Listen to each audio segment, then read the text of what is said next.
Yes, folks, it's Tales from the Jails with John G. Sutton. Do please like and subscribe. It's dead simple, and it really helps, you know. Anyway, I'm going to talk today about brutality in British prisons, which doesn't seem to have abated over the years. It seems to be a tradition that's been passed down over the centuries. And when you think about it, I mean, what is the purpose of prison? What are we doing putting people into prison? What is the message about that? I think you've really got to look at the philosophical side of this. Why do we imprison people for minor offences, such as non-payment of fines, breach of minor regulations, such as failing to pay a TV licence, or walking dogs in the park against the local bylaws, or failing to pay a fine for a speeding offence or whatever. We put people into prison for this. Now, we're not putting people into prison to actually help society, because this doesn't help society. What it does do is make people bitter and very, very angry with the way that they've been treated. And when they get into prison, they are very often brutalised by the system. I mean, it is surely, I don't know if you would agree with this, the duty of the government who put people in prison through the Home Office and the police service and the prison service and hold them against their will inside, incarcerated in prisons, in cells. Very often these cells are insanitary, rat-infested, filthy dungeons that have existed for, in some cases, over 200 years and are still being used. And what staff do we put in there? Well, as a hospital officer with the Home Office and the prison department, it was often my duty to conduct the medicals for recruits to the prison system. And working with the recruitment board, I asked the chief officer in charge of the Northwest recruitment team, I said, can you please tell me? I said, don't forget I've worked in the prisons quite a long time. I found that some of the staff were, in my opinion, extremely strange. I said, so what are you exactly looking for? How do you come to recruit these often rather weird individuals? The chief officer said, what we're looking for is the biggest psychopaths in Britain. Obviously psychopaths who haven't exactly been committing offences, but they were looking for people of a certain mindset. And the problem that you've got there is that when these people do find themselves in positions of minor authority as prison officers, they abuse that trust, because it is a trust placed in them by the people of Great Britain. Now, normally, I mean, assuming, let's say that your son, he might be 22, 23, 25, 30 years old, but it's still your son, gets sentenced to imprisonment for some minor transgression, failing to pay a speeding ticket or abusing police, it's quite easy to do. And you find yourself before the magistrates and sentenced to 6 months in jail. What you find when you get into jail is that you are instantly dehumanized. You become a part of a system that's been in existence for over 200 years. And you're placed in there and receiving direct orders from staff who are basically just human beings, like you or I, but they've been given a uniform, a set of keys, a big hat, a truncheon, and set loose on what amounts to their victims. And the problem is that you give people minor authority and they will abuse it.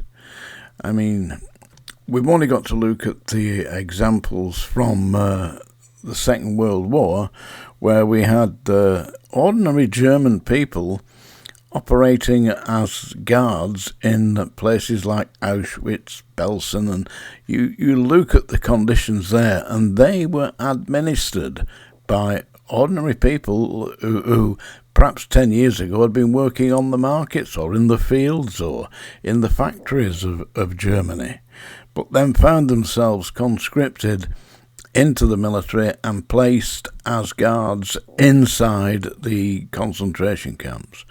And what did they do? They conformed to their instructions and fell in with the regime. To actually challenge that regime means that you are alienating yourself from your fellow workers, your fellow human beings, your fellow officers. Now, if you don't think about what you're doing, then you will just become one of the herd. And if the natural propensity of that herd or team or gang or group or collection of staff decide that they are going to be brutal, violent and aggressive, then you too will be brutal, violent and aggressive, because you will be twisted into that system. You've got to think when you're in situations like that. So if anybody here watching this is thinking of becoming a prison officer, remember, continue to think once you get in that uniform, because the problem is that the staff are not thinking, they're just forming in. And it became quite clear to me from a very early part of my service that what we were actually doing was offending against people's very basic human rights to actually be held in a safe, secure environment. Now, today we've got ethnic minority groups who are radicalized in prison, who are abusing other groups, other inmates, for their own particular methodology, their own beliefs.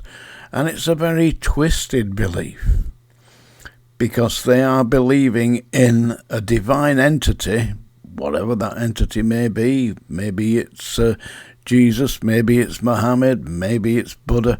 Whatever their beliefs are, they are adamant that their beliefs are right. That's the only true belief. And if you believe that, then you'll believe anything. You actually believe that you've got to go and radicalize, convert the people to your belief, because that's the only way forward here.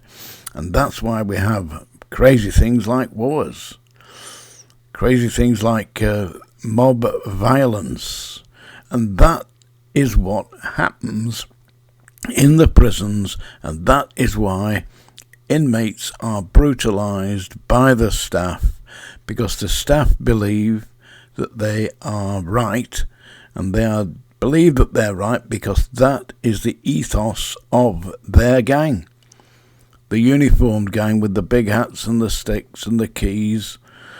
And basically what they're doing is abusing human beings, their fellow human beings. Because who are the prisoners? The prisoners are you and me. The guards are you and me. The prison officers are you and me.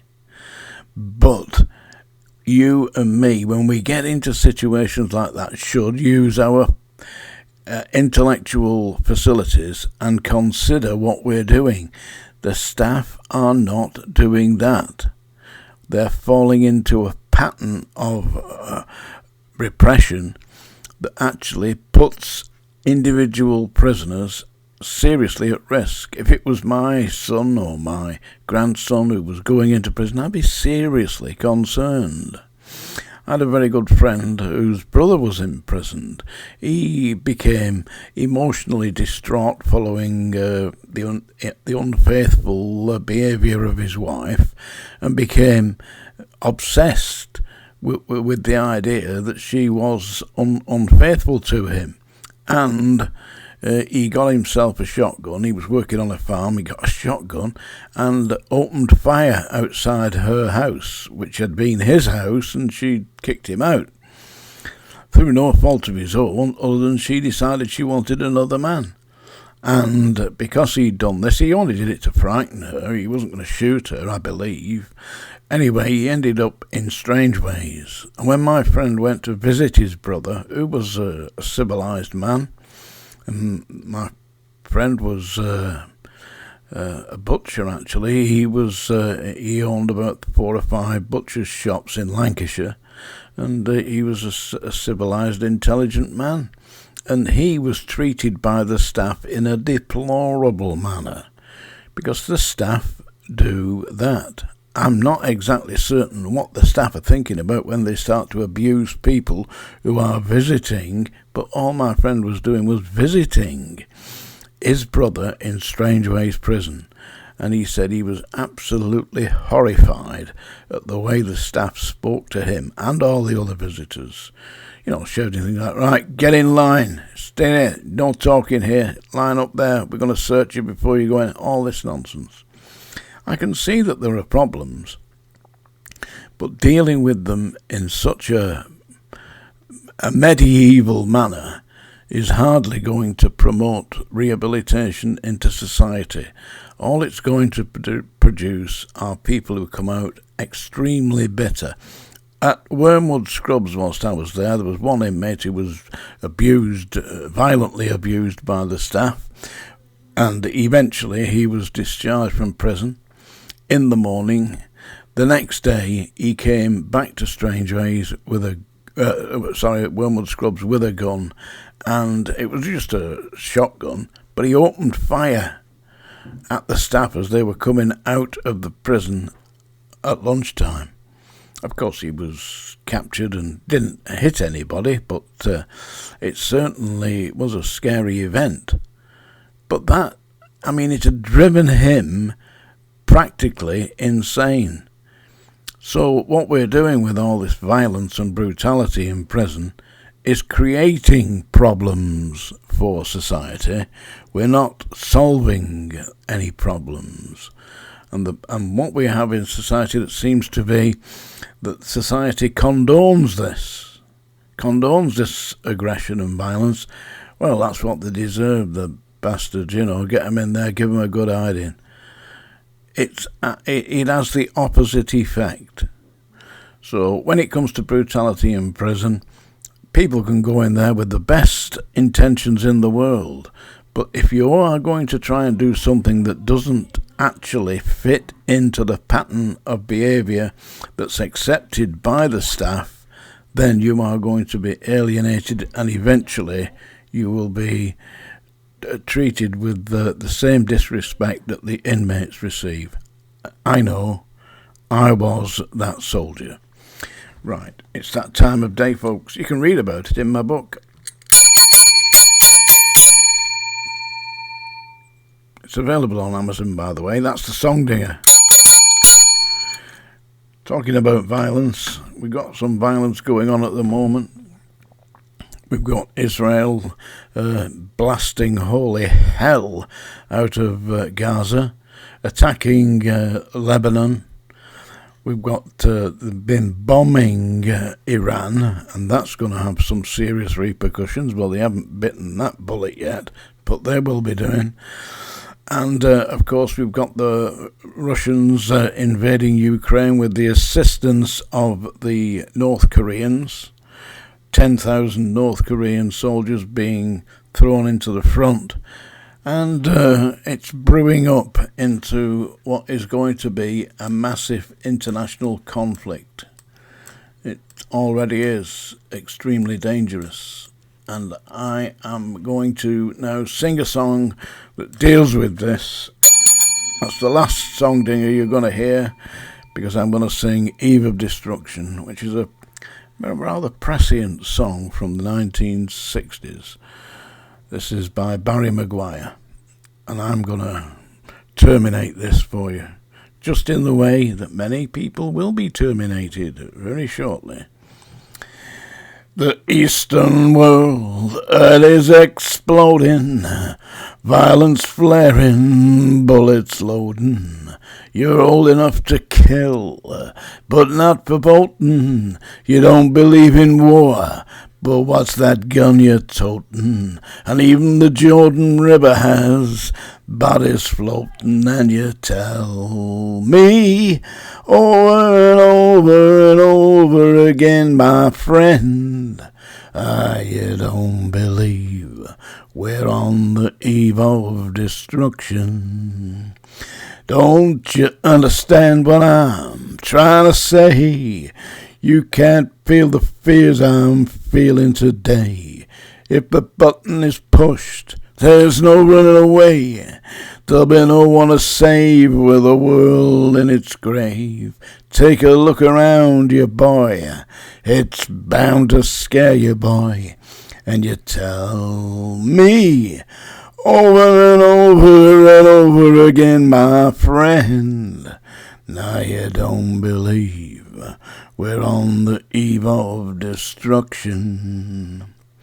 Yeah, my blood's so mad, feels like coagulating. I'm sitting here just contemplating. I can't twist the truth, it knows no regulation.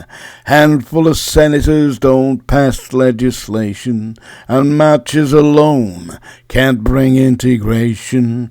When human respect is disintegrating, the whole crazy world is just too frustrating. And you tell me over and over and over again, my friend, now you don't believe we're on the eve of destruction. Think of all the hate there is in Red China. Then take a look around to Selma, Alabama. You may leave here for 4 days in space, but when you return it's the same old place. The pounding of the drums, the pride and disgrace.